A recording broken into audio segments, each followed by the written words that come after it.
Chapter 28, Part B. To escape them, she needed to disguise her appearance and get the hell away from this part of the stadium. She carefully studied her current appearance in the mirror and tried desperately to figure out how to best blend in with all the other women here today. She couldn't risk standing out in the crowd. Lilly looked down at her clothes. Her gator blue tank top and cut-off denim shorts barely covering her ass could blend in with all the other female students with a little adjusting. She returned to her reflection and now focused her attention on her most distinguishing feature, her long blonde hair. Shit! Her beautiful hair. How could she possibly disguise her hair? Although the University of Florida came fully loaded with drop-dead gorgeous blondes, she knew she needed to remove her long golden locks. Shit! She could cut it, but the thought brought tears to her eyes. How could she possibly cut off her locks without scissors? Besides, she'd rather die 1,000 deaths than cut off all of her hair. There had to be another way. Her mind struggled to find a practical solution to her dilemma. She looked at the girl standing next to her in front of the mirror. The girl next to her wore a gator baseball cap.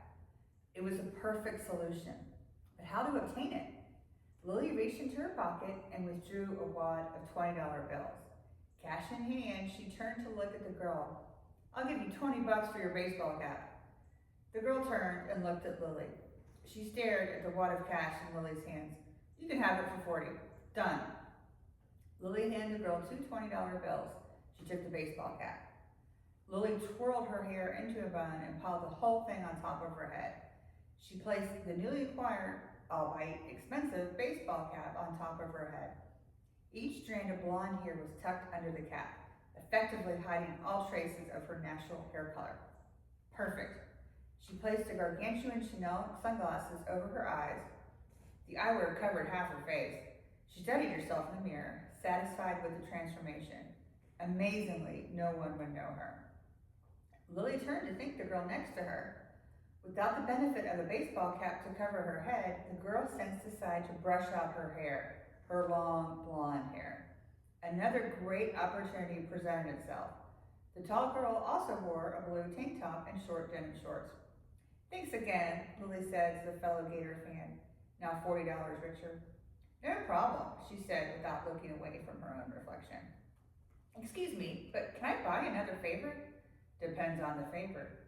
You see, I'm in a bit of a bind here. Can you go out of the exit here, turn left, and walk down the ramp in the breezeway? Lilly asked. Why would I want to go left? My seat is to the right, the girl said cunningly.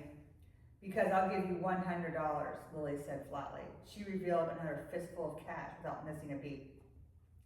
I'll do it for $200. Look, this is all the money I have, Lilly pleaded as she lied through her pearly white teeth. But why do you need me to do this favor for you? She certainly asked a fair question, and Lily's request put the girl at great risk, but the greedy girl didn't need to know the details.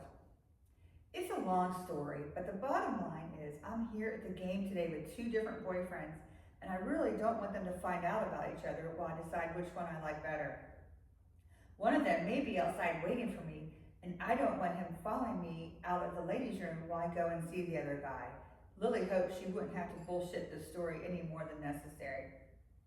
Oh, I see. Say no more. The girl snatched the money from Lily's hands and headed towards the exit of the ladies' room. You go, girl, she said proudly, just before she made her left-hand turn out in the bathroom and into the breezeway. Lilly stayed behind for 2 minutes, hoping enough time elapsed since her savior's exit. Keeping her head down, she walked out, turned right, and strode as fast as she could without drawing any undesired attention to herself. Did the men follow her? Unable to resist any longer, she turned her head around to look back. The infamous plaid wool hat floated down the breezeway, headed in the opposite direction. Hooray! Relieved at the success of her ruse, she traveled quickly through the halftime crowd.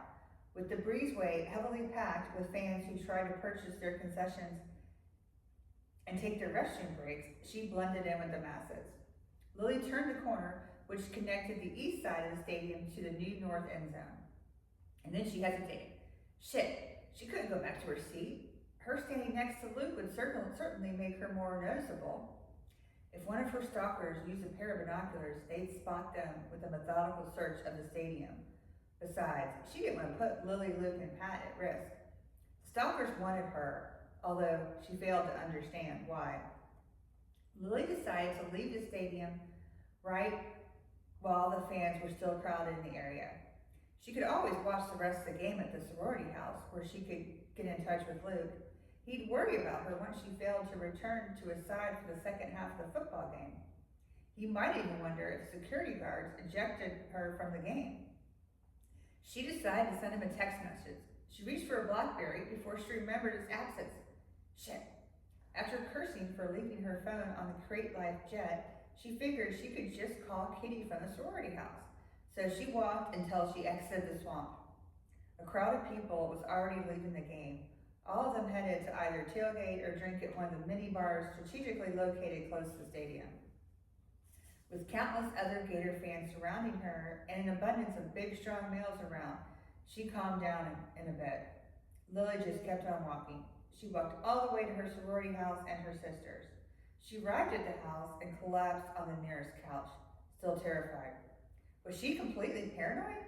Or were those two men really looking for her at the game? Come back tomorrow for the next chapter.